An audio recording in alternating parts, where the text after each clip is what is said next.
Hello everyone, welcome to star IQ. Star IQ के video platform पे आप सभी का बहुत बहुत स्वागत है।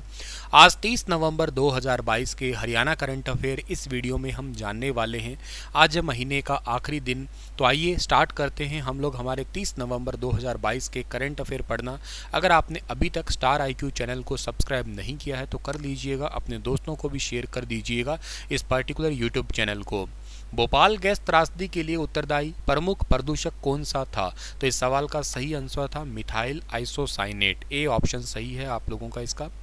चलिए आज का जो पहला करंट अफेयर है वो पढ़ते हैं। आज कुछ बहुत ज़्यादा क्वेश्चन तो नहीं मिले मुझे, क्योंकि आज का ये जो सेशन है ना वो इसलिए बहुत ज़्यादा नहीं है क्योंकि कल के दिन हमारे भारत की राष्ट्रपति हमारे भारत में आई थी, तो सारे के सारे डिपार्टमेंट यूँ कहिएगा एक ही जगह पे थे, तो कोई बहुत ज़्यादा घोषणाएं नहीं थी, तो बहुत ज़्यादा करंट अफेयर भी नहीं हुए। खैर, राष्ट्रपति द्रौपदी मुर्मू ने एनआईटी कुरुक्षेत्र के कौनसवें दीक्षांत समारोह में बतौर मुख्य अतिथि शिरकत की है? तो एनआईटी कुरुक्षेत्र का ये 18वां दीक्षांत समारोह था और इसके अंदर भारत की राष्ट्रपति जी आई थी। के अलावा यहाँ पे और बहुत सारे काम हुए, उनके बारे में बताऊँगा आपको मैं।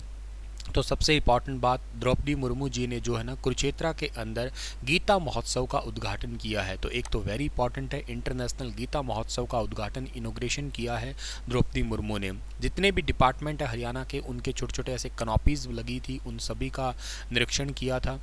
इसके अलावा एक आपके लिए और इम्पॉर्टेंट बात है क्या कि इन राष्ट्रपति द्रौपदी मुर्मू को गार्ड ऑफ ऑनर से सम्मानित किया है चंडीगढ़ एयरपोर्ट पे। चंडीगढ़ एयरपोर्ट पे चंडीगढ़ के एडमिनिस्ट्रेटर और के साथ ही पंजाब के राज्यपाल बनवारी लाल पुरोहित, हरियाणा के राज्यपाल जो है वो बंडारू दत्तात्रेय और हरियाणा के मुख्यमंत्री मनोहर लाल खट्टर जी, इन्होंने सब ने स्वागत किया था चंडीगढ़ एयरपोर्ट पे। तो ये एक आपके लिए इम्पॉर्टेंट है। इसके अलावा आप लोगों के लिए एक इम्पॉर्टेंट बात यहाँ पे ये है कि जो राष्ट्रपति जी ने जो है ना ई टिकटिंग प्रणाली की शुरुआत की है, ये आपके लिए ज़रूरी है। ई टिकटिंग प्रणाली जो है ना वो, इसके लिए आप लोगों को याद रखना है क्या कि 6 डिपो को जो है ना इसका लाभ मिलेगा सीधा सीधा। अच्छा, 6 डिपो को जो लाभ मिलने वाला है इसका, ये पॉइंट आप लोगों को सिंपली जो है ना वो याद रखना है क्या कि जिसमें जनवरी 2023 तक जो है ना पूरे हरियाणा के अंदर ये लागू हो जाएगी। अच्छा, राजस्व लीकेज पे जो है ना इसका प्रतिबंध होने वाला है, ठीक है। इसके अलावा यात्रियों की संख्या के अनुरूप जो है ना वो रेस्टलाइजेशन का शासन होगा। मेडिकल कॉलेज का उद्घाटन मतलब शिलान्यास किया जाएगा, ये इंपॉर्टेंट होगा, ठीक है। इसके अलावा इसमें 100 एमबीबीएस छात्रों का हर साल जो है ना एंट्री दी जाएगी। लगभग 950 करोड़ से 21 एकड़ ज़मीन के ऊपर जो है ना वो बनने वाला है, तो ये भी इंपॉर्टेंट है आपको जो याद रखना है। अत्याधुनिक तकनीकों से युक्त होगा, 539 बिस्तरों का अस्पताल होगा ये, और बहुत सारी सुविधाएं जो है ना इसके अंदर दी जाएगी। और ये बातें आप लोगों को सभी जो है ना वो ज़रूर याद रख लेनी है, ठीक है। एक निरोगी योजना है, इसका भी उद्घाटन हुआ है, लेकिन ये निरोगी योजना का उद्घाटन 1,80,000 तक की वार्षिक आय वाले परिवार योजना में शामिल होगा और 26.64 लाख परिवारों को 1.06 करोड़ लोगों का जो है ना वो लाभ पक्ष इसमें जो है ना शामिल किया जाएगा। और इस योजना के तहत अंत्योदय परिवारों की स्वास्थ्य जाँच जो है ना वो बिल्कुल फ्री में की जाएगी।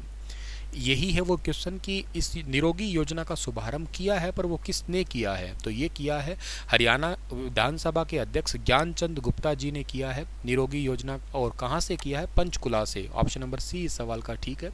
बाकी चीज़ें मैंने आप लोगों को सारी शेयर कर ही दी है। इसके अंदर लाभार्थियों को 6 वर्गों में बांटा है, जिसमें 0 से 6 साल, 6 महीने से 59 महीने और 6 साल से 18 साल, और इसके अलावा जो है ना वो 18 से 40 साल, 40 से 60 साल, 80 से ज़्यादा की आयु के लोग जो है ना इसमें शामिल किए गए हैं। और इनको अलग अलग रंग के ओपीडी कार्ड दिए गए हैं, जिनसे जो है ना ये पूरी फुल बॉडी का टेस्ट करवा सकेंगे आसानी से।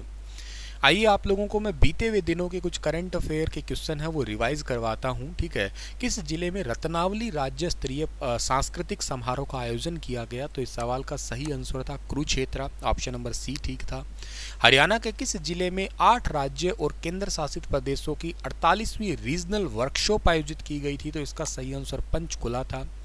राज्य के गृह मंत्रियों का चिंतन शिविर मैंने आपको पढ़ाया था, आपको याद होगा, सूरजकुंड के अंदर हुआ था। 27 और 28 अक्टूबर 2022 को हुआ था। एनआईटी फरीदाबाद बस स्टैंड का लोकार्पण किसने किया? तो इसका लोकार्पण जो है ना वो किया किसके द्वारा है? हरियाणा के मुख्यमंत्री के द्वारा, मनोहर लाल खट्टर के द्वारा, ठीक है ना। देश के पहले रेलवे एलिवेटेड ट्रैक का उद्घाटन जो है ना वो किया था अमित शाह जी के द्वारा, ये रोहतक के अंदर किया गया है, ठीक है। और हरियाणा के किस जिले की डॉक्टर विभा अंतर्राष्ट्रीय वैज्ञानिक पुरस्कार से सम्मानित हुई है? ये भिवानी जिले की है जिनको सम्मानित किया गया है। तो इतने ही थे आज के ये इंपॉर्टेंट से सवाल, और कल फिर हाजिर होता हूँ, एक नए महीने का आगाज़ करूँगा, 1 दिसंबर के करंट अफेयर आपको पढ़ाऊँगा। तब तक के लिए अपना ख्याल रखना। और आपके लिए एक सवाल है कि 36वें राष्ट्रीय खेलों में हरियाणा पदक तालिका में कौन से स्थान पे है? पहले, दूसरे, तीसरे, चौथे, बताना इसके बारे में। कल फिर हाजिर होता हूँ। Thank you so much.